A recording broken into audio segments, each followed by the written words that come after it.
সারাদিন রোজা থেকে ইফতারের সময় ঝাল কিছু খাবার খেলে কিন্তু অনেক ভালো লাগে, কিন্তু বাচ্চাদের কথা চিন্তা করে আজকে ঝাল ছাড়া একটা আলুর চপ বানানো দেখাবো আপনাদের।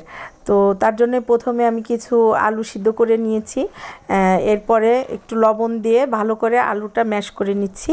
এবার 2টা ডিম সেদ্ধ নিয়ে নিলাম। আমি 2টা ডিম সেদ্ধ দিয়েই অনেকগুলো আলুর চপ বানিয়ে নিব। তো সেজন্য আমি ডিমগুলো পাতলা পাতলা করে কেটে নিলাম অনেকগুলো।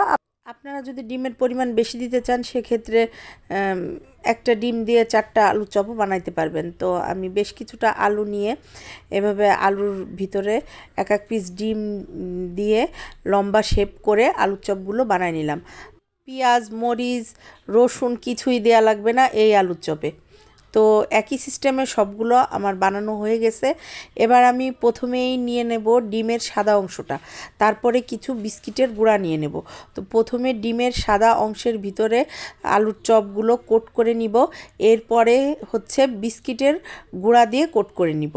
আমার বাসায় যেদিন এই আলুর চপ বানায় আমার বাচ্চারা 4-5টা করে এক একজন খায়। আর ঝাল নেই বলে যে বড়রা খেতে পারবে না এমন কিছুই নাই, এতই মজা হয় আলুর চপটা যে বড়রাও খুব স্বাদ করে খাবে। তো এই যে আমার সব আলুর চপ বানানো হয়ে গেছে, এবার আমি ভাজবো।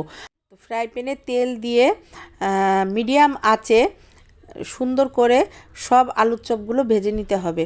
যেহেতু সিদ্ধ হওয়ার কিছু নাই তাই আঁচ বেশি কমায় দেওয়া লাগবে না। তো যখনই যে ব্রাউন কালার হবে উল্টায় উল্টায় দিয়ে সব আলুর চপগুলো উঠায় নিতে হবে। শুধু ইফতারিতেই যদি খেতে হবে এমন কোনো কথা নাই, বাসায় হঠাৎ করে মেহমান আসলে ঝটপট করে যদি কোনো নাস্তা বানায় দিতে হয় তাহলে বেশি ঝামেলা ছাড়াই এই আলুর চপ বানাই দেওয়া যায়। তো আমার আলুর চপ বানানো হয়ে গেছে। আলুর চপগুলো উপর দিয়ে মচমচে হবে আর ভিতরে পুরো সফট হবে। তো অবশ্যই সবাই বানায়ে খাবেন আলুর চপটা।